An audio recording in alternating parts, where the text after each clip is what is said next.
Call the meeting the Committee of the Whole, Village of Gurnee for January 30th, 2023. Roll call, please. Ross. Here. Garner. Here. O'Brien. Present. Palmas. Present. Thorstenson. Here. Woodside. 5 present, 1 absent. I'll stand with me for the Pledge of Allegiance. Pledge allegiance to the flag of the United States of America and to the republic for which it stands, one nation, Under God. indivisible, with liberty and justice for all.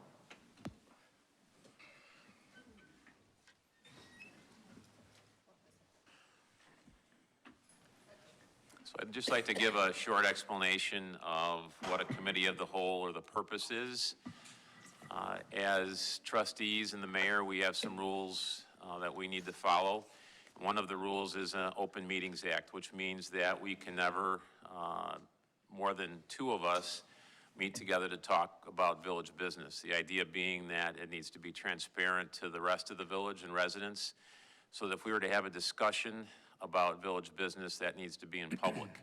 So what happens with the Committee of the Whole, that's exactly what this is. This is a discussion and an opportunity, at least in the first couple items on the agenda, for us to hear presentations from staff.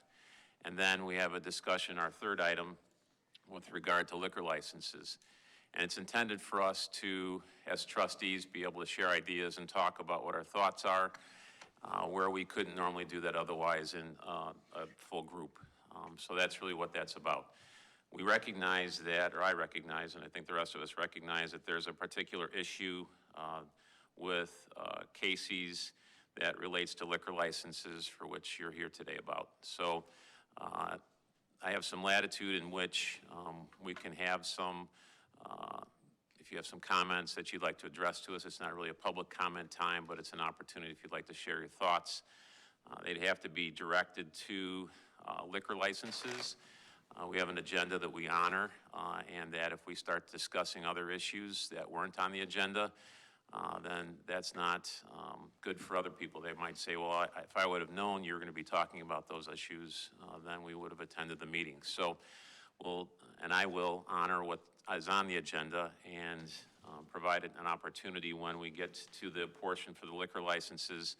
There'll be a presentation by a couple staff members, and then there'll be an opportunity for us as trustees to discuss that, and then also we'll provide an opportunity for any of you that would like to make a statement or a comment about liquor licenses. So trying to give you a roadmap for tonight, and again, it's our hope that you'll be heard, that we're as transparent as we can in terms of our discussions and thoughts, and that's really always what we hope to do, as we're your neighbors. Without further ado, we're just going to move on to the first item on the agenda, which is a presentation by the Finance Director, Brian Gosnell, in which he's provided an annual comprehensive financial report for the period ending April 30th, 2022.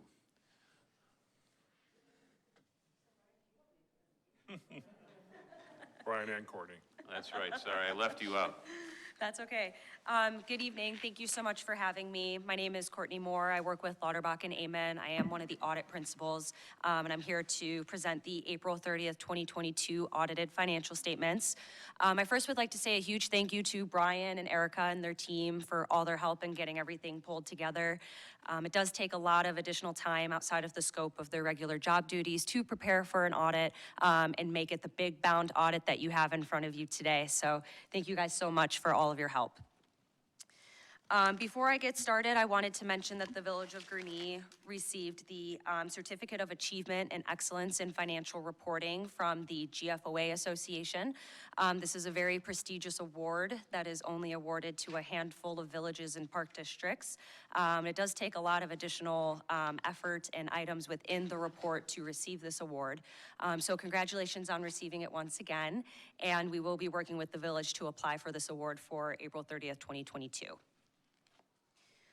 The purpose of an audit is for us to perform various tests and procedures on your financial statements to ultimately form an opinion. We did give the village an unmodified opinion. It's also known as a clean opinion. It is the highest opinion that we can give. It states that the financial statements are presented fairly in all material respects, and we can rely on the internal control structures of the village. The first major part of the financial statements is the management's discussion and analysis. I can get you a page number. I know you all have the bound copy in front of you. Starts on page 18. This is the Cliff Notes of the financial statements. So it really explains some financial highlights in non-financial terms with charts and graphs that make it a little bit easier to understand and digest what you're looking at. But just to give a little bit of a brief overview on your financial statements for the year. Ending net position for both governmental and business type activities was about $153 million this year. Of that total, $130 million is your net investment in capital assets. This is the total capital assets that the village owns, less any related accumulated depreciation. And about 2.4 of that is restricted for motor fuel tax purposes and public safety purposes. These financial statements start on page 35 and 36. In your statement of activities, you'll see your total revenues and expenses government-wide. Those are pages 37 and 38, where you'll see that you overall had an increase of about $21 million this year from last year to both governmental and business type activities. So overall an increase.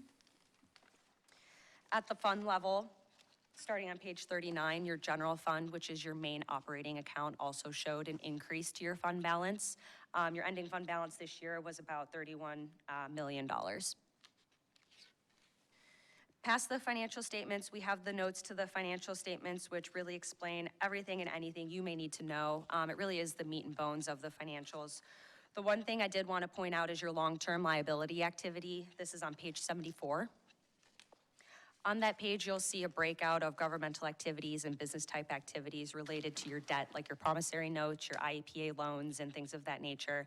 But it also details out your net pension liability for both of your pension funds for police and fire, as well as your net pension asset for IMRF this year. So you did end up with an IMRF net pension asset this year based on the contributions that were given to the pension plan, and just due to investments doing decently well this year. So that is something that you'll see in your financials that's a little bit different than years past. The last piece of the audit that I wanted to point out was your budget to actual. For your general fund, this starts on page 113, where you'll see that you overall budgeted for about a $50,000 increase in your fund balance, which ultimately was pretty good given the fund balance that you had at the end of the year. The other bound report you have in front of you is your management letter. This is really any suggestions to policies or procedures that we may have given the year of the audit. We did have 2 recommendations this year. One of them was due to negative commingled cash in 2 of your funds. Obviously, we always suggest to not have negative cash in your operating accounts for those funds. The other thing is a GASB pronouncement that came out this year. We are required to disclose that this is something we'll work with the village to get implemented as of April 30th, 2023 when it's required. So you'll see those 2 comments in that management letter, but overall, nothing else we really need to worry about there.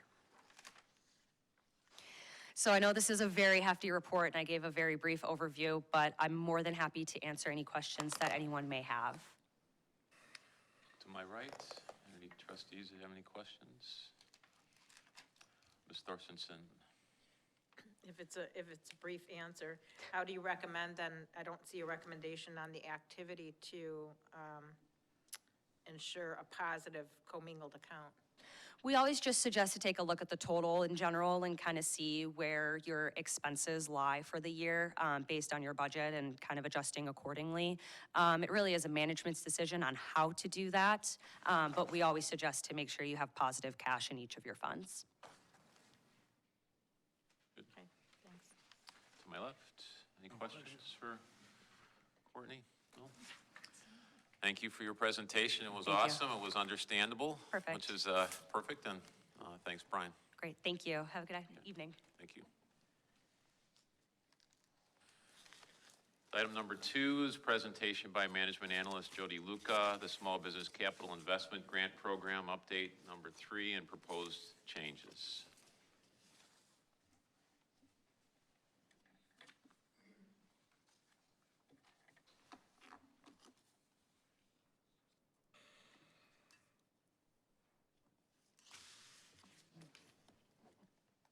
It's a bunch of times prior.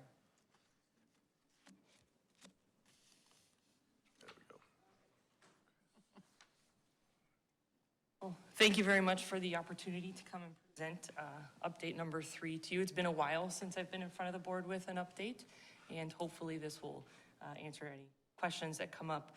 At the end of it, there is a discussion and recommendations on how to proceed forward considering the activity that's gone on. I do know, as I thank you for coming to this opportunity, I do have to convey the message that I've received from all the businesses that have had a chance to partake in the program. They all say with a genuine sincerity, thank you for this opportunity. When I go down the list of projects that have been completed, you'll see that we have definitely the gamut in town of business types, and several businesses have told us a couple times that if it wasn't for the grant, some of these improvements wouldn't have been made. I'll get into those details in a moment. So here we are in breakdown of what's gone on. Just as a reminder, it's a reimbursable grant. So for qualifying businesses, which means tax generating businesses, as well as with restaurant, retail, and amusement, and building owners with qualifying businesses in there. So as long as the business is in good standing, they are able to participate. What the business does is submit an application with either a project that has been completed starting January 1st of 2020 through now, or a potential proposed project that they're considering. So up until now, we do have 37 qualified applications that have been processed. Although there's 35 businesses that have partaken in the grant, 2 of those businesses had small grant applications, which allowed them to come back because each business is allowed up to $10,000 in the grant. So. Here is a map showing the various businesses that have been involved in the grant program so far. As I mentioned before, we've got restaurants, we've got amusement venues, there is retail, as well as several building owners who have been able to invest in new parking lots, new roofs, new HVAC systems, which help the whole entire building.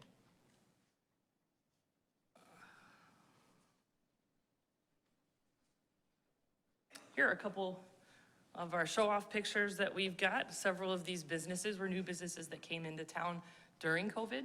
Fake Meats is one of them. Shawarma King was another. And with the program, Fake Meats was able to do a whole tenant finish and then also capitalize on purchasing a processor that allowed them to package quicker to be able to get more out the door onto the retail shelves. Marintech was able to upgrade all of their lighting to LED lights on the outside of the building. Primo put in a brand new paver patio. Queen did relocate. They are, although a big name, one of the caveats was if you stayed in town and relocated to a space in town, you were able to participate in the program, which Dairy Queen did. They were able to submit an application for reimbursement for the upgrades that they made to their tenant space. Shawarma King is the same thing, and the owner, Haroon, is a great guy. Told me that they are considering expanding. So hopefully in future conversations, we'll be able to work with him on that as well. And then Fastlane Lube Masters is one of the businesses that did participate twice so far. Their first application was for an HVAC system for the administration side of their building. And then the second one was for the picture that you see up here. And this is actually a furnace for the bay floor. And what it does is take used motor oil that they get from the cars that come in for service. They put it into that machine, it feeds it up, and is able to spit out some hot air onto the bay floor. So I went in there today to say hi and see how things were going, and they were all pretty happy on a day like today to have heat in there. So I know on their behalf, they've told me 1,000 times when I was in there today. Thank you very much to the board as well. As mentioned before, when I was in front of you, these efforts that were being put in still continue. I do assist each applicant that gets in touch with us for the program. I help them out with whatever it is that they need to get the information eligible to make their application valid and able to submit throughout staff. I do watch all of the permits that come in through our building department, and if there's anything that pops up that is qualifying, I reach out to the business owner, let them know, or I reach out to the building owner to let them know that they do qualify, and usually it includes a phone call and then a follow-up email with the application. I do know that there's a new business coming into town, and I see that, and there's always usually a tenant finish to their space. If it's a qualifying business, I will reach out to them, give them a call as well. A couple of people I've spoke to asked me if this is a prank call, because they're not used to a municipality giving them a buzz to say, hey, we've got money for you, welcome to town. So they've been very grateful. We've had a couple people who have capitalized on it in a very quick turnaround. And the outreach to business owners still with that message of, if there's something you're thinking of doing, we can help you out. I do know that there is several projects that are out there going on. A few have actually completed. They do qualify for the program. I've been in touch with those business owners as well. They tell me they'll get the application in. They're out there, they know, shy of filling it out and signing it for them. My hands are tied to that point. So I do follow up with them every once in a while to see how things are going, if there's anything I can help with. With that said, there is still some money left this year. The applications have slowed down quite a bit. There's about $180,000 available, even with the consideration of new applications that could potentially come in. I don't consider those and remove them from the 180 because they haven't submitted an application. It's not allocated yet. So there is some talk of other options that we can do, and I've got some tier 2 recommendations up for discussion. One of them is to allow businesses that have already participated in the program to come back, reapply for yet another project. We have heard from several companies that they do have some other ideas of things they would like to do, and the grant would make that viable. Otherwise, it wouldn't be a possible project, and they kind of will continue to go as they are now. If we do a tier 2 recommendation to help start a clearer line of projects, it's my recommendation that any projects that's submitted with an application be forward projects, nothing retroactive like we did when we initially started the program. As I move on in here, one of the recommendations does look at possible ways of funding larger programs or larger investments as well. And then we think it would be in good partnership to work with the hotels, especially considering the implementation of the new hotel ordinance. And then I do ask, right now we have a loose projects must be completed within 18 months of the application. And then there's ongoing conversations with the business owners, so that date just keeps getting pushed back. I do ask that if we do implement a new part to this, that we kind of put a hard stop on it of April 30th of 2024. It just helps with the budget stuff. It helps with forward planning.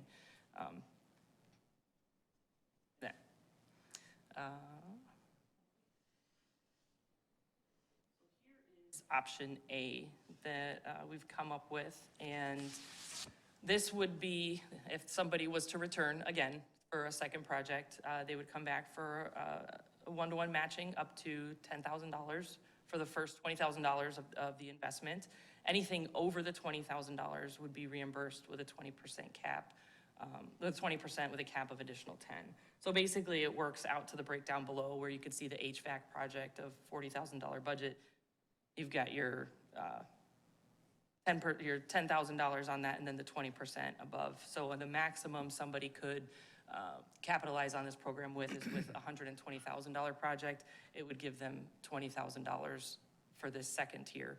Now, mind you, that would be combined with the first time they went through, so it's total help from the village of $30,000.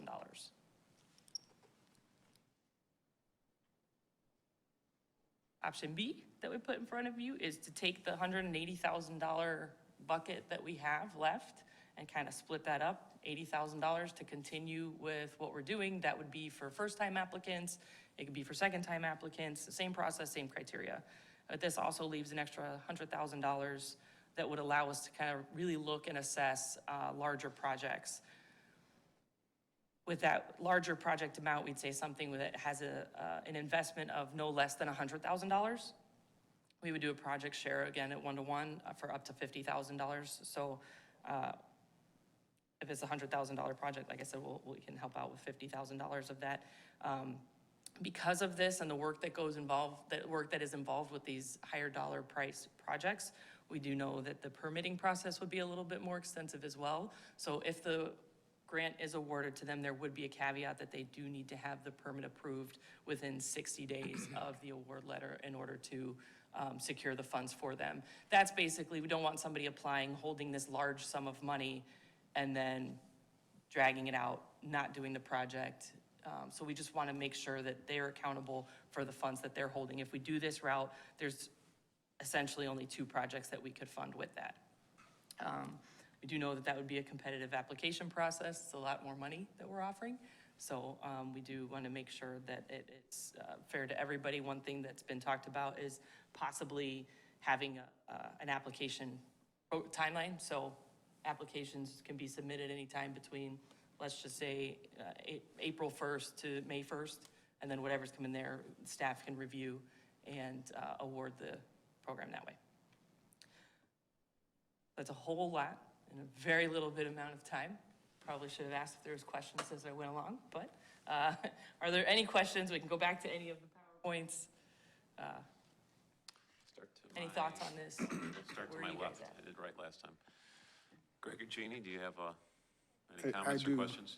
For a new business, say they've already put in their air conditioner and it's a qualified project, but they didn't know about this program, can they then apply? So currently, as the program is running, yes. So right now, retroactive projects are eligible to participate in the capital grant program. If we were to move forward and then especially kind of break it up as this option that's showing right now, we have to go into the detail a little bit more to make sure that we have funds available Sure. to do the retroactive stuff. I think that would probably work when you look at the $80,000 pot. Would be depending on the size of the building, it could jump them up to the other pot. So yes, it would work. It depends on the structure and the details that we would put in from this point forward. Great, thank you.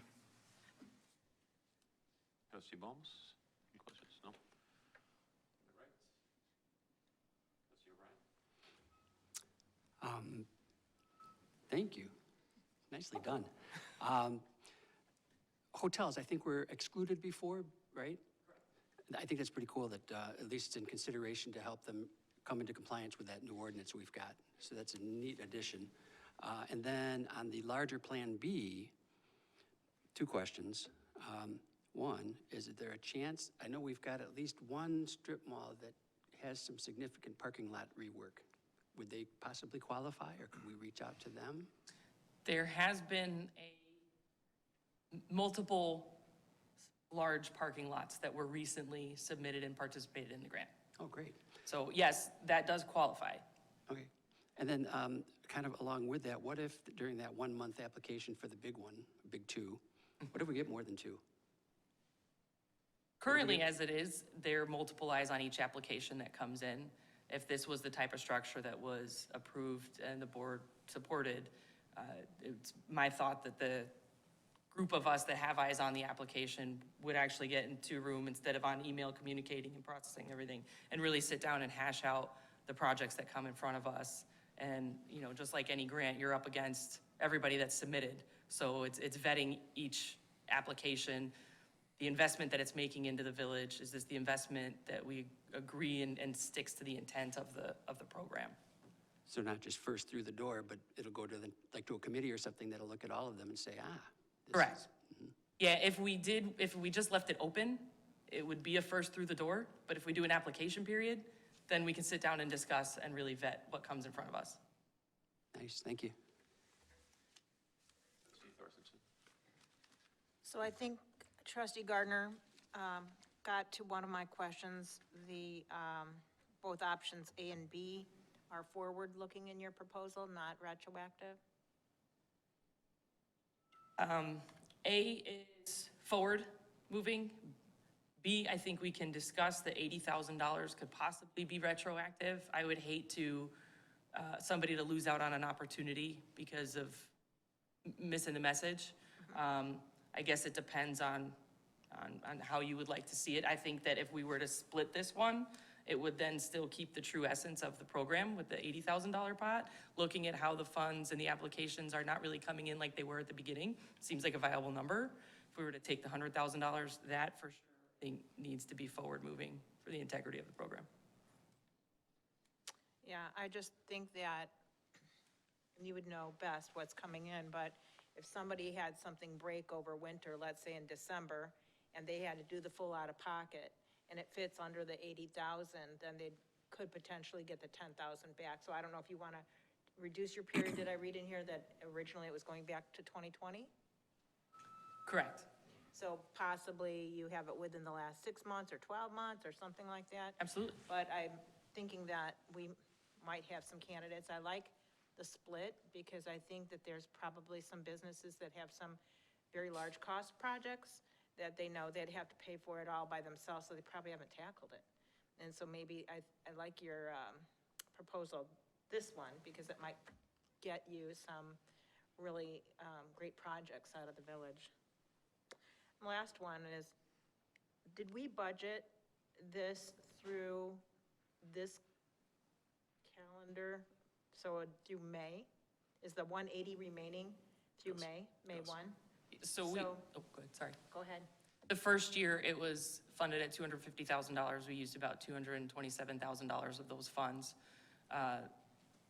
Second year was funded again at $250,000. So what's left is $180,000 of that last $250,000. And so that remaining 180 would be through theoretically May 1. Correct. And we could consider, again, if we had extra money or the velocity of this option B, presenting so many good projects, to consider allotting more capital? I'll take that nod. Yes, as part of the budget process, yes. Most likely be carried forward again. So if all the 180,000 isn't spent by April 30th, that would carry forward to the next fiscal year. Yeah. Okay, thank you. Yes, Trustee Russ? I like this one too, but you're more familiar with it. Are you more comfortable with this one, or do you care?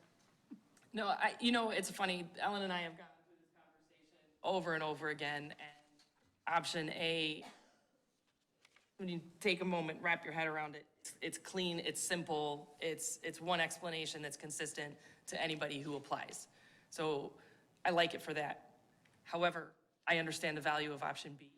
And then we start getting the if-then discussions. In full honesty, my biggest concern is that somebody's gonna put an application in for a project they're gonna claim is gonna be $100,000. And when all is said and done, the true cost is gonna come in at 90, and somebody who had a project that was over $100,000 lost out because we picked this other one. So I will put that out there. I think that if we look at the overall cost and the overall project and the quotes that come in, we do have a very capable building team here, and I think that they can really help us look to see if this is something, these are true dollar amounts and not inflated dollar amounts.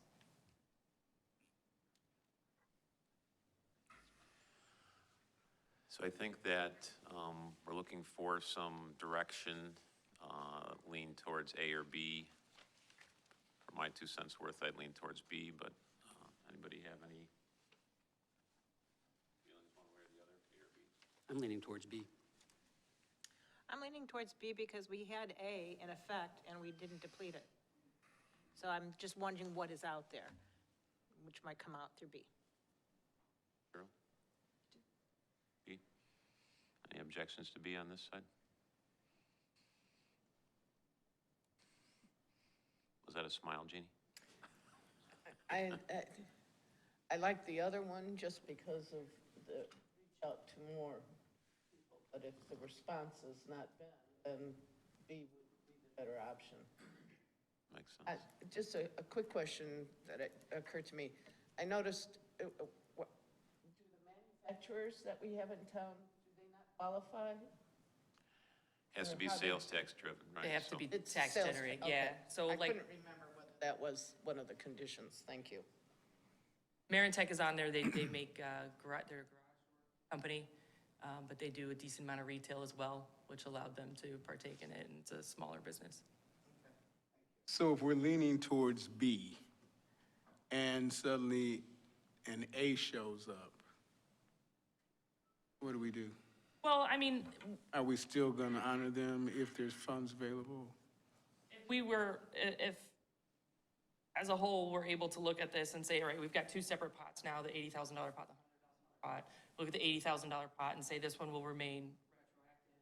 So if something comes in, work with it. The only difference between A and B was that A would give you a little bit more money if you weren't quite at that $100,000 threshold.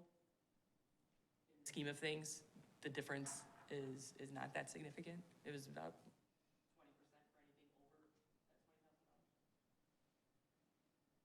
over. So Greg, I think your A can still happen in the 80,000. That was Yeah. a question. Good. And I will say too, if you know any businesses that have moved forward with a project that we missed, something, whatever, please call me, let me know, shoot me an email. I would be more than happy to get on the phone with them first thing in the morning and make sure they're aware of this, reinforce how easy the application is. It truly is, especially to get started, to just hold those funds. We have a couple businesses right now that are still in development, and I was like, just put the application through so we can reserve the funds for you, and then we can start working on the quotes and your W-9s and all of that stuff, and the ST-1s, the tax payments, when you're closer to the actually receiving the funds. So just to hold and allocate the money, especially where we're at right now, is super easy to do that. There's a vetting process. It can't be a large business, they'll get denied. It has to be a qualifying project. If it's not, they'll get denied. Otherwise, if it's a qualifying project, a qualifying business, they give me a signed application showing they're interested in allocating the funds with a true intent to move forward. We'll hold it for them. So it sounds like option B is pretty unanimous, so that's your direction. Mayor, Trustee O'Brien? are the general criteria the same, though? Meaning sales tax driven except for the hotels? I'm sorry, Mayor, Trustee one more last Thorstensen, thing. yes, sure. So what, assuming we all are approving item Plan B, or option B here, what's the effective date? Tomorrow? It just made, when you said you'd give them a call tomorrow, I didn't know what our timeline would be on implementation. At this point right now, we're still under the current processes. So if there's a project that has gone on or that it's getting started, I'll call them tomorrow and reserve where we're at right now. We do need to sit down and work on the minutia and the weeds of this next option and get that going. And then I do believe we would come before you with another presentation on that, on some of those details. I believe. No, Ben. Can they fly without it? What's that? And do they need no board approval to go forward? I mean, this would be good enough for them to start on the option general B. consensus from the board Right. is that Plan B is the way they want to head. The project's established, it's just some tweaks to it. So I think it's fine to move forward without formal board approval. Right, okay. So thank you very much, Jody and Ellen. I just would say that in other villages that similar programs seem to go dormant, and I really appreciate the bulldog, chase them down to give them some money approach, as unusual as that might be. And I think that our businesses feel the love, so I really appreciate that. I think it's a concrete way that we can say to the businesses that we're for you, as opposed to just giving them nice words and not really following up with it. So I know on behalf of the board and myself, we're really appreciative of your work and Ellen's work too, so thanks. You good? Yep. All right. Last item on the agenda for tonight is discussion of liquor licenses. There's going to be three main bullet points: the application approval and enforcement process, the surrounding community survey results, and creation of new classification. So tonight what will happen, as I said in the beginning, is that staff will make a presentation with regard to liquor licenses. I'll do my best to disconnect that from, even though the Casey project is right in our face, this is an issue that we need to consider for the entire village. So we understand that you're here on this very specific item and recognize that, but for the village board, it's something that we certainly are considering, that specific item, but also on a broader sense, we're considering what other issues we meet with liquor licenses in town. So the presentation will be made by different staff members. There'll then be some discussion from the board, so you can hear that from us. and then we'll listen to you, and then if there's any further comments from the board, we'll have those comments and discussions here. This is like a work night for us. No decisions are made this evening. No votes are taken. And also, when we get to your portion, if you would be willing to sign your name on the back, there's a sheet of paper on that table back there. If you're going to speak, it's helpful for our minutes to have that information. And we just ask when you step up that you'd state your name. So we'll start with Commander Gahn. And if you'd like to start off and talk about liquor license review and enforcement. Good evening, Mayor.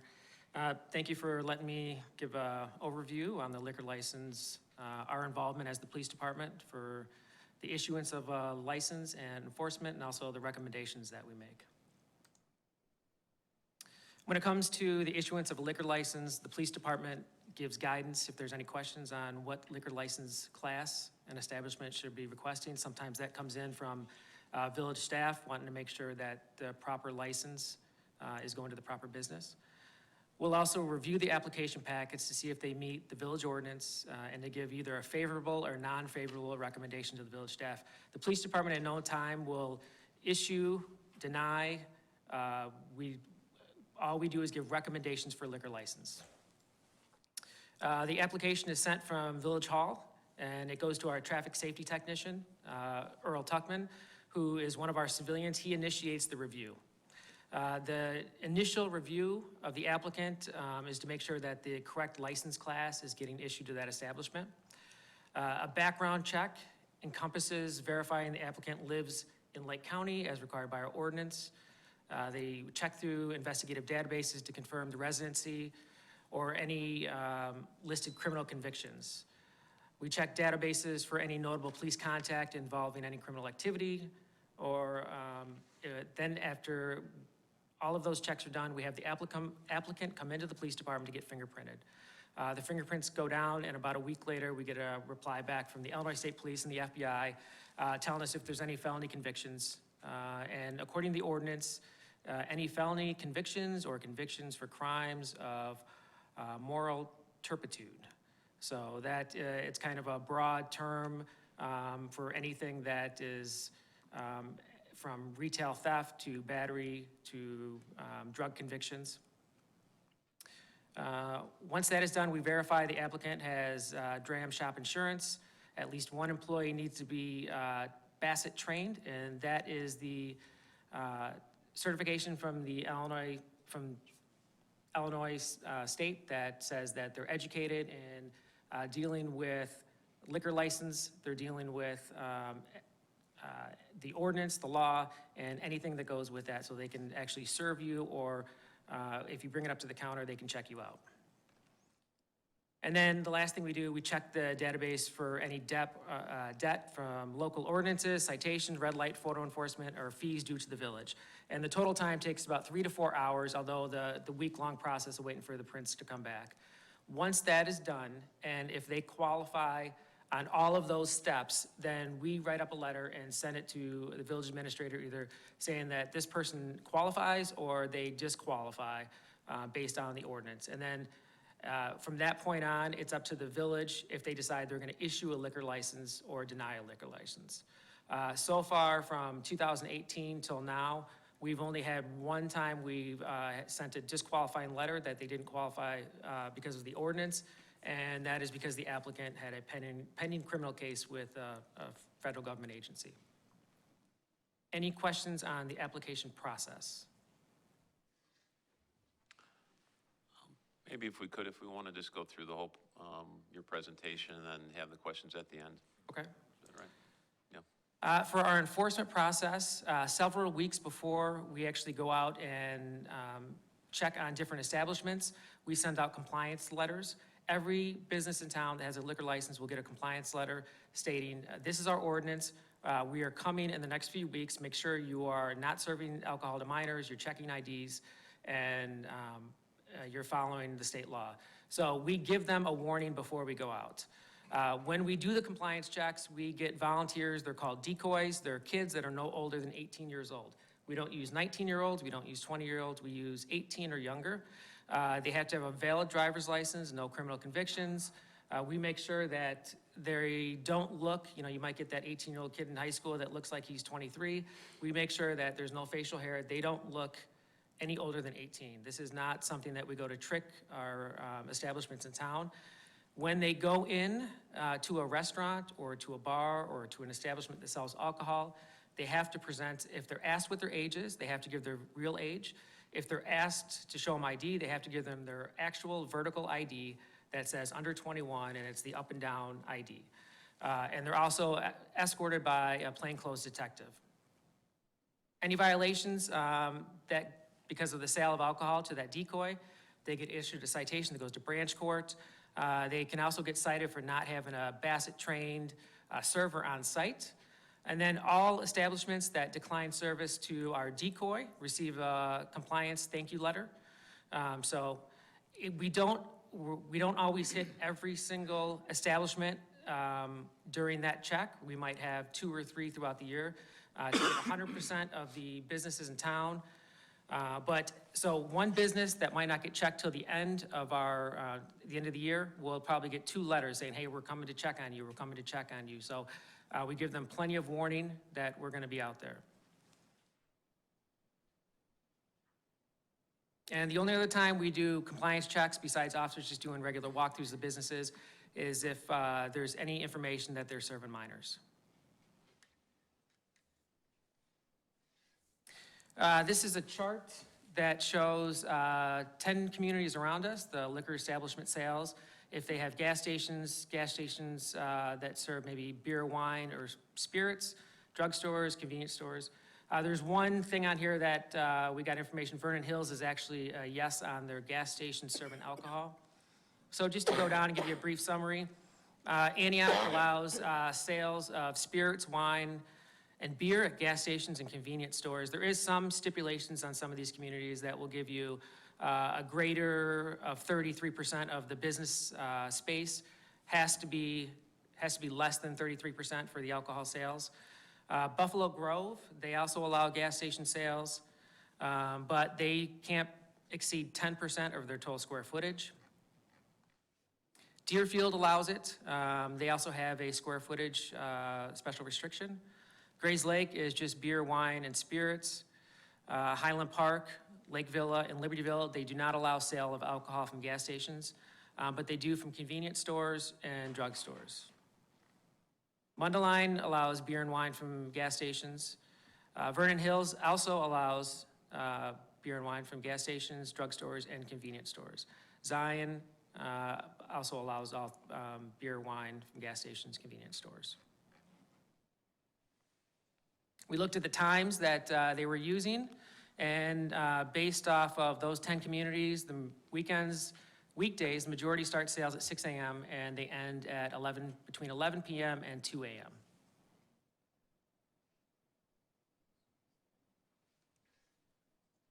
On the weekends, the majority of the sales start at 6 and they end between 11 and 3. So the only difference is that there's a few of them that stay open a little bit later. So for a recommendation from us, if the village decided to allow gas stations the ability to sell alcohol, the police department has the following recommendations, which are a little bit more restrictive than our neighboring communities. The first one is beer and wine sales only. The sales would have the hours of 6 a.m. and no later than 10 p.m. All the alcohol kept in a separate alcohol section only, lockable after service hours to reduce theft and exposure to underage patrons. All coolers or access doors where alcohol can be purchased are lockable and can be secured. And if feasible, we recommend that each business have an age-verified door access control system.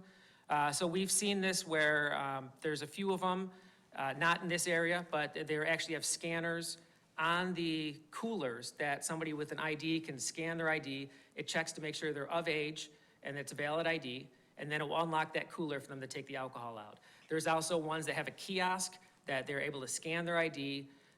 They push the cooler number, and that cooler number unlocks for them once their ID is verified. And then once they take the alcohol out, so you have the first check there with the initial ID from the system, and then they take the alcohol to the counter, and then you have the second check from the attendant at the counter. So this helps stop the running in and grabbing alcohol and running out the door. It helps even if somebody is, we've had many cases in town where somebody will sell alcohol to a minor just because they're in a hurry. They take the ID, it's vertical, they don't realize that they're under 21. This puts that extra security precaution in place where once the machine scans it, the doors don't open. So it stops it before it even makes it to the person that sells at that establishment. And with that, I'll take any questions. All right, start to my right. That was a lot to unpack. Sorry, I think I'm partially responsible for that, so. Wow. Trustee Russ? No, I do have a question. Oh, Trustee O'Brien? Yeah. No, sorry. In no order. If we suspect that they're selling, do we then still give them an advance warning that we're going to come knock on their door? No, that's the only time we do not do that. All right. And then if they fail, what's the fee? So if they fail, there's an initial court appearance at branch court, and the fee can be, so our ticket goes to the server. They'll go to branch court in Park City, and the fee could be $250. It's really up to the judge. But then the village will send a letter to that establishment, to the liquor license holder, and they'll have a chance for a hearing, and the village will also assess a fine. And then are they on probation or something? That's up to the Liquor License Commission on whether their license is valid or not. Nothing at this time. Thank you, by the way. Trustee Thorstensen? I really like the Buffalo Grove, less than 10% of their total square footage, or however that was stated. I was envisioning, whether it's Casey's or Walgreens, a drugstore, that I've been in Walgreens, Libertyville. It's interesting, they don't allow their liquor sales in a gas station because they do allow Walgreens. So I've been in that Walgreens. My daughter lives in, I'll say down south, and that Walgreens allows it. Doesn't mean I'm buying it all there. I'm just telling you I'm seeing it as I walk the aisles. But it's not overwhelming. So to me, I think I'm not good at that conceptualization, but it has to be around that 10% versus 33% from that other one. Also, I was thinking that whatever this building would be, a gas station or a drugstore, would have to be a particular total square footage, because, for example, is that a BP by Avalon? We've all been in there, right? I mean, you could bump into somebody that easily, it's so small. So some building like that, I don't know that I wouldn't think a 10% of sales would be allowed. Lastly, your title on that last slide was called Gas Station Safety Protocols, but would this policy also be allowed for drugstores? I know that when Walgreens built the one on, I think the west side, you know, that there was some discussion back then, you'd have to check the notes, I don't know how many years ago, is that Gurnee does not allow liquor. And then CVS, there was some discussion on that in the last probably 20 years. They won't come here because we don't allow liquor. They're on the outskirts on Grays Lake, but they've discontinued cigarette sales or whatever you call it. So interesting point there. So would like to see that the fairness factor of our, I've used drugstores as a convenience store. You know, if it's close by, they sell just about everything. So I could see that being more of a convenience store than me running to the gas station. And lastly, tastings. I don't know where that is in our policy, but I believe I've been at Jewel where they've offered tastings, and a World Market used to do it. But I would hope we would discriminate or not allow tastings at these convenience stores. Yeah, there's nothing in any of those ordinances with the other towns either that allow open liquor. It's packaged liquor has to be taken out. But like our grocery stores, I don't know our policy there, but we must allow tastings there. So I don't know how we factor that in. Is it grocery store does one thing and these are just for convenience stores? Separate classification of a license to have tastings. Okay, thank you. Trustee Russ? How often did you say we do compliance checks? Once a year? We'll do them several times a year. We try to hit every business in town at least once. So how many, There's around 36, 37 liquor license throughout the village. You know, some places aren't open on Mondays. Some places like Six Flags are only open during, you know, certain seasons. We check those too. So, so I just think if we allow one gas station to have it, then that probably opens us up to a lot of other gas stations in town. And so that would add like, what, another 8 or 9 establishments. And then probably because we said no to Walgreens, they'll be coming back if other places, you know. So it would seem like that's adding a lot of work for the police to continue those compliance checks and getting their decoys and all of that. And I don't know, I think with all the visitors that we have that come, you work pretty hard, so I don't know that we need to add that. well, thank you, but if this is what the board votes on, we're good either way, whichever you'd like to do. The ones that take the most amount of time are the restaurants where the kids actually go in and sit down and order the alcohol. The businesses that they go in, the point-to-sale ones, where they go and just pick up packaged liquor and walk to the register, are relatively quick.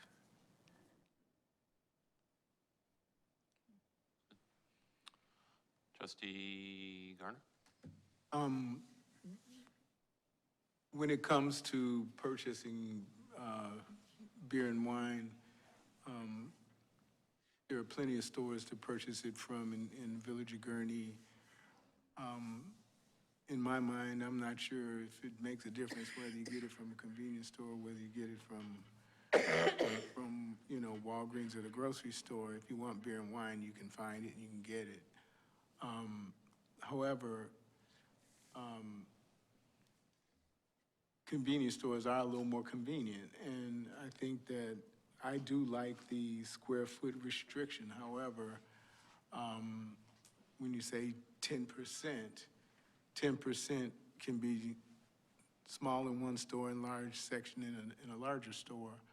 So I'd like to, you know, if we went with something like that, I'd like to see that restriction tightened a little bit, you know, to a solid square footage across the board. You know, because if somebody built a larger convenience store, their 10% is larger than somebody who had a smaller one.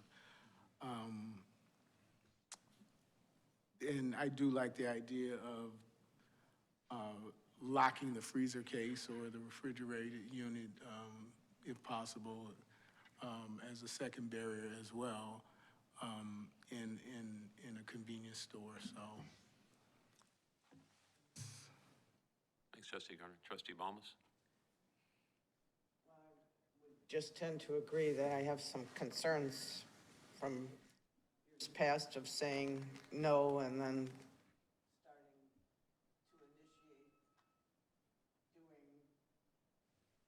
starting with the gas stations and then having to open that whole can of worms up as far as dishing out the licenses as they come in.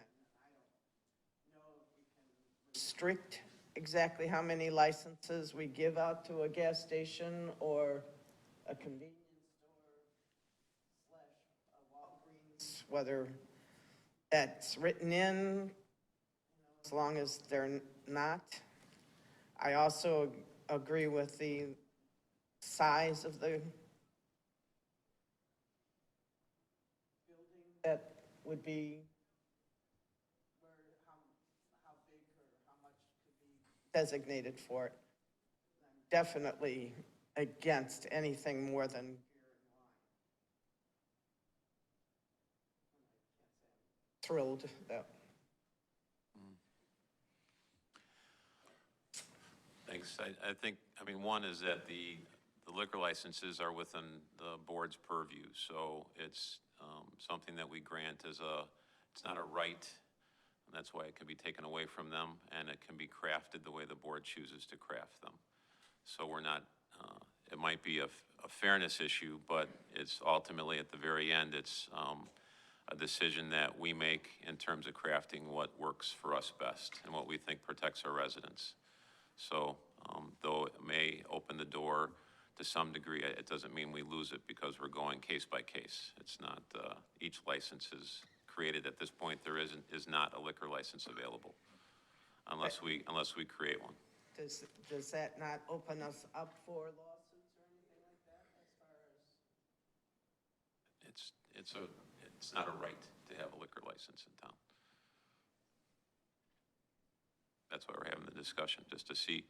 I mean, to me, what I wanted to hear tonight was to hear, one, yes or no, and then two was, if yes, then what restrictions would the board feel would be appropriate, and that allows us to get a better idea going forward.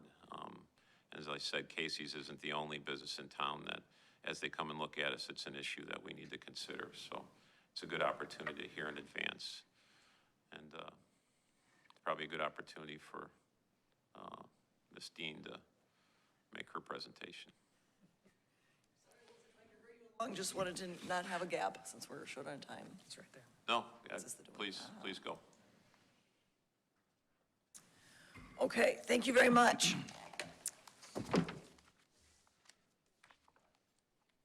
So my role here tonight is obviously to just tell you what I've heard over the years, and I think probably is true of all of the village staff who touches development. Just to share with you kind of what we see at both a national level and what we hear specifically relative to Gurnee. So I think it comes as no surprise that we're a convenience-driven society. You know, Trustee Thorstensen described, you know, things you can get at the grocery store, things you can get at Walgreens now that you never could before. We've added liquor licenses into entertainment venues like Top Shelf Ice Arena, the new launch that's reopening soon, places where families mingle. So it has, right or wrong, it is in non-traditional environments that there's been a shift. We like our convenience, we like our one-stop shopping, and I think what I've heard from fuel station developers over the years is that that's what they're looking to be. So C-stores, as you know, short for convenience stores, often attached to fuel centers, are the profit centers of the fuel station. So prepared foods, so the order of this list is actually in order of profits, even though it doesn't reflect the order of sales. So just talking with folks over the years, prepared foods are going to be 20% of their sales, but their top profit generator, much more than everything else.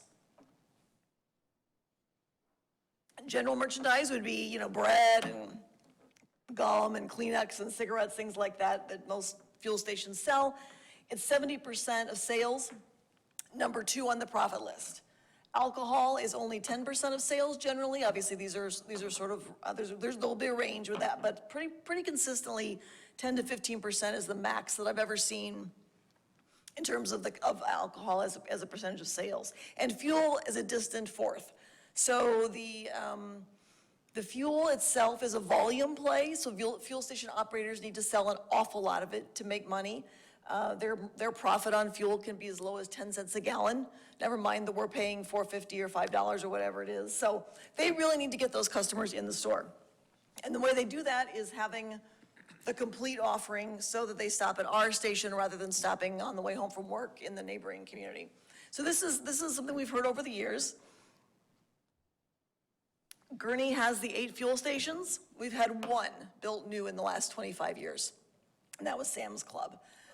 That is not to discount the beautiful remodels and investments that we've seen in a couple of our stations. We absolutely appreciate that. But the fact of the matter is that the threshold, when you're considering a new investment, is much lower to jump over for an existing station versus a new one. When you're looking at ground-up construction, with construction prices as they are today, having to purchase land, you have to be sure that you're putting your money toward the most profitable location that you can find. So time and again, over the years, and I think probably well before I got here, we have found that developers would come, inquire about a fuel station, learn that there was no liquor license, and the project stalled. Now, maybe that's okay. That's, you know, that's a community composition question. But I do want to share with you something very interesting. It's a report that's pretty prevalent in the retail world. So it's got a very unglamorous name. It's called a surplus leakage analysis. And Gurnee typically scores very high. I mean, you know that we're a regional destination. So in most categories of retail, we are essentially capturing more than our fair share.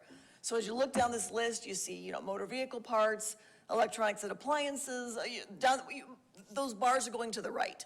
There are very few, really none. The only one that's dead even is food and beverage stores, which means that it's at equilibrium with demand. Our supply is right at equilibrium with demand. So a value of 1.0 would be assigned to equilibrium. Negative numbers mean we're not meeting the demand. Positive numbers mean we're getting money from outside. So those positive bars are exactly what we like to see. We like to be that regional shopping destination. If you go, the second table is really sort of a more detailed look at the food and beverage category. And convenience stores is a very big bar to the left, which means we are not capturing the demand. So if you look one level more down, it's a 0.1. So just jumping back up to this slide, it's not, the detail isn't there, but our warehouse club category, we're at a 6.4. We have Sam's Club, we have, you know, a Walmart, and they consider those big box, it's warehouse clubs / superstores. We capture that in grand fashion. That's not the case with convenience stores. So as these, you know, the competitive disadvantage is probably the biggest issue we hear. In a metro market like Chicago, you think about your own travels. You know, you're going to work, you're going to school, you stop for gas, maybe once a week, whatever the frequency is, depending on how long. And you get in your routine, you stop the same place. And what we're hearing is that place where they choose to stop tends to be the place where they can get the things they need all in one stop. So even though alcohol is a small percentage typically of operators' sales, that 10% number, what that translates to is if a bottle of wine was on the customer's mind for that night's dinner, and they decide to stop somewhere at a gas station that they know they sell wine, not only have you lost the fuel sale and the wine sale and probably whatever they were going to pick up for dinner. So it spreads across all categories. So the data support the fact that Gurnee is underserved with fuel stations. That backs up what we've heard empirically. And as you filter that data, you know, we just simply wanted the board to have the benefit of what we've been hearing over the years.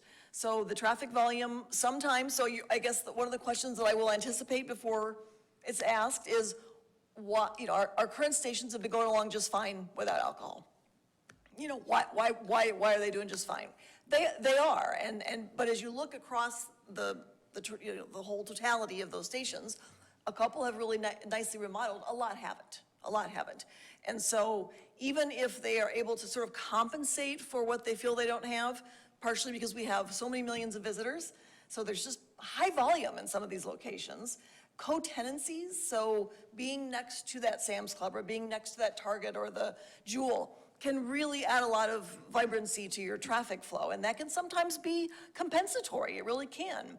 But in areas where that's not there, they find that the alcohol is a more important piece to be able to get people to stop. So in the end, in the final analysis, and we hear this across all project types, not just this one, ROI, every decision is ultimately an ROI decision, every business decision. Sure, I might do okay here, but where can I do the best if I'm putting my capital, especially in a new construction? So we just really wanted to share that with you and invite, you know, discussion and questions. I'll start to my left. Trustee Balmas or Trustee Garner? Any questions or comments? No. No. To my right, any questions or comments? That was interesting. Could you pull up the next slide again? Sure. And for my Explain it information again. from here, I know, it's awfully. the three that are to the left of one on the bottom are convenience store and what else? Specialty food stores and beer, wine, and liquor stores. So even with the addition of Benny, and this, you know, honestly, this data may, COVID has messed up a lot of data. So it's, you know, I don't know whether you can fairly say that this reflects the addition of minis or not. But it stands to, there are very few categories in which we're deficient or not meeting demand. In addition to these food ones, there, home furnishings is one. So there's really just a very select few. But given that these all sort of touch on alcohol, oh, the other one is actually eating and drinking places that serve alcohol, even with all of our restaurants. Alcohol related, so it all comes, there's a common thread.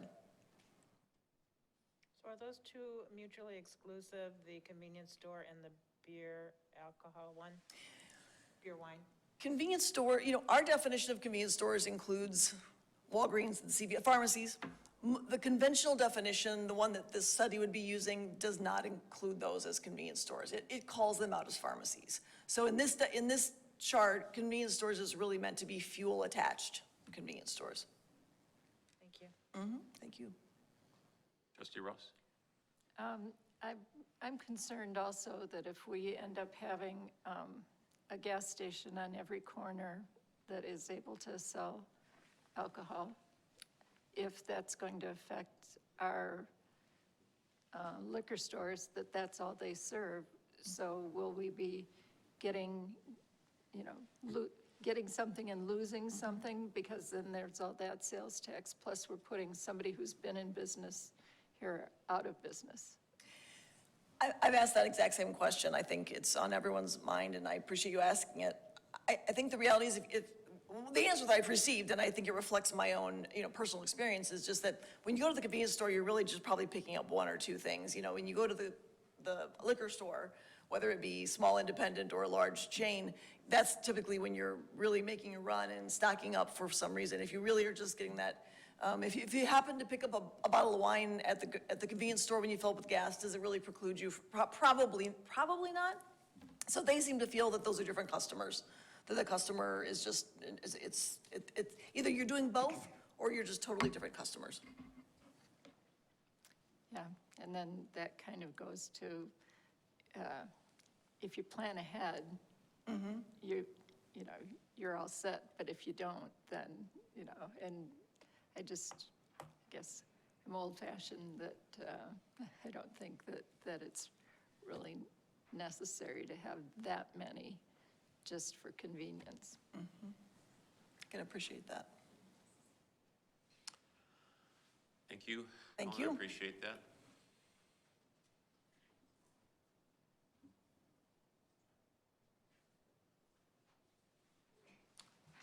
So before have the public speak, does the board have any questions or comments that they want to make, or should we listen to other folks? Trustee O'Brien? I just have one for the detective. Do you know, are there any locations that have that fancy locking mechanism locally? There's none local. All right. Thanks. All right, so at this moment, then again, if you could sign in, either after you're done speaking or preferably before if you can. If you'd like to step up to the microphone, state your name. And then, again, just to focus our comments around the discussion on liquor licenses. My name is Keith Owens, 6464 Doral Drive, also president of the Wentworth Homeowners Association. When I moved into this area 35 years ago now, and went to Jewel or a comparable store looking to buy some beer and found that they couldn't sell, that's when I realized that Gurnee had a history of restricting the sales of alcohol. And I knew it would be a cold day in, let's say, January before maybe that wouldn't be the case. So I guess we're at that cold day. It's interesting, I hear a lot about convenience, but I don't hear anything about inconvenience. I wish the officer who did a very good job of presenting their application process would have also brought before this board some statistics that I'm still waiting to get from the police department, and I understand FOIA is a long, involved process, about alcohol-related accidents and deaths, the propensity for crime, higher or, at places that serve alcohol, the propensity for what's called crimes of convenience, You drive up to a gas station or a similar store, and hey, why not smash and grab or something like that? Now, that's probably why Gurnee Mills has their license plate readers. I asked the board to consider that while tax revenue is good, and while encouraging businesses to come to this community is good, also having a community that's good for the people who live here is good. And you've all received the information I sent. That was based on a study done by the Population Health Institute at the University of Wisconsin. And for those who haven't seen it, and for anybody who might be watching this once it's posted, I'm just going to summarize really quickly.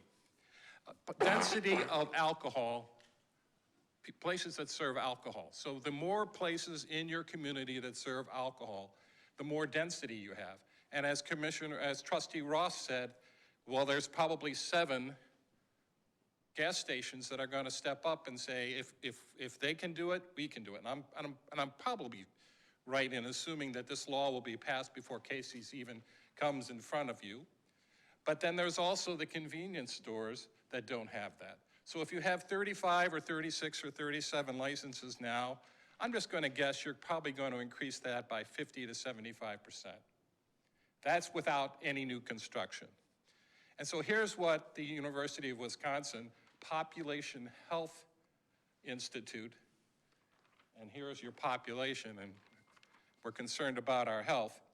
In Lake County, Illinois, from 2016 to 2020, 34% of motor vehicle crash deaths involved alcohol. I'd like to know how many crashes or crash deaths or dangerous driving the Gurnee police have had to deal with. It's not just having a decoy go into these places once a year. It's having to make a call to somebody's parents and saying, your 18, 20, 25-year-old isn't coming home. There's a strong scientific evidence that increased alcohol outlet density is what you're talking about here tonight, increases rates of alcohol consumption, violent crime, and underage drinking. There's no way you're going to convince a Casey's or any other store to come into this area, particularly when it's not required anywhere else, with any sort of two-system ID thing. All right?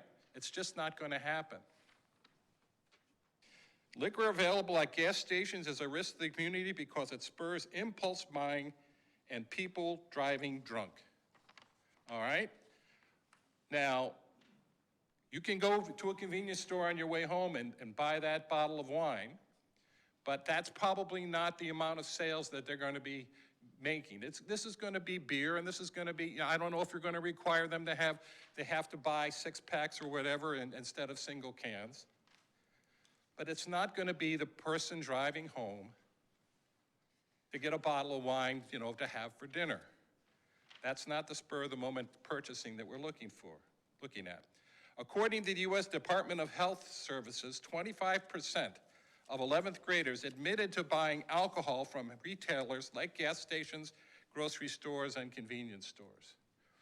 Once-a-year checks are great, but anything short of somebody standing outside and carding people as they go in and go out is not going to stop that from happening. If they want to buy it, they will at a gas station. The other places that have a package license from this village are all stores that are either liquor stores that are dependent on that, or grocery stores that have a large liquor department. And they all have things in place where I can't ring up alcohol at Jewel with an 18-year-old. They have to go call an adult. So those checks are already in place. So you're talking about how it's convenient for somebody to pull into a gas station and buy that, and how even though it's only maybe 10% of their profit margin, it's going to attract more people, more of these stores here, which is great. I'm not anti-business. I'm just anti-inconvenience. Rates of alcohol consumption and violent crime such as assault and robbery increase as alcohol outlet density increases. Okay? Dollars and cents and community development is important. But so are the people's lives. There's a reason that some of these people, maybe all of these people, didn't go to one of those communities that allow that sale. And it's definitely the reason why the people of Wentworth bought where they bought, because they didn't anticipate at any time there could be a gas station with alcohol sales. There is a strong evidence that alcohol outlet density restrictions reduce rates of alcohol consumption and violent crime. Once again, I don't expect the Gurnee Police Department to have these figures at their fingertips, but I am sure that there is some state organization that can provide this board with some sort of information about the relationship between alcohol density and consumption and accidents, deaths, and violent crime. Greater alcohol outlet density is associated with higher rates of intimate partner violence and child abuse and neglect. All right? And lower alcohol density appears to be associated with lower rates of suicide and gun violence. These are things that are important enough for an institution like the University of Wisconsin Medical Center to do a study and publish it, to put out there so that people can make informed decisions. The deck was stacked against us tonight based on what your staff was asked to present. And I get that. But I ask you, I beg you, use some judgment. Think about this. I've read all your bios online. You talk about standing up for what you believe in. I believe in this. That's why I'm standing here today. You talk about getting involved. We're involved. You talk about my priorities are God, family, and business. Where are your priorities? Thank you.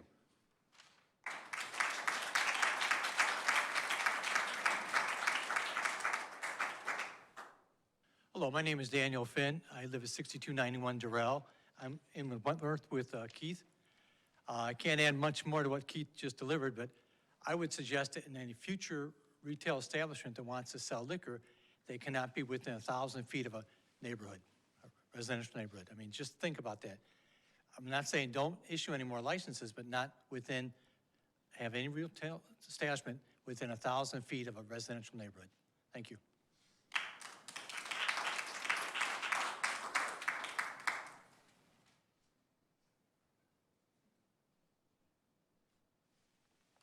Okay, if there's going to be nothing further, then at this point, do a motion to adjourn or no? Yeah, you should, yeah. Is there a motion to adjourn? So moved. Motion by trustee Balmas. Second by trustee Thorstensen. All in favor, say aye. Aye. Thank you for coming tonight.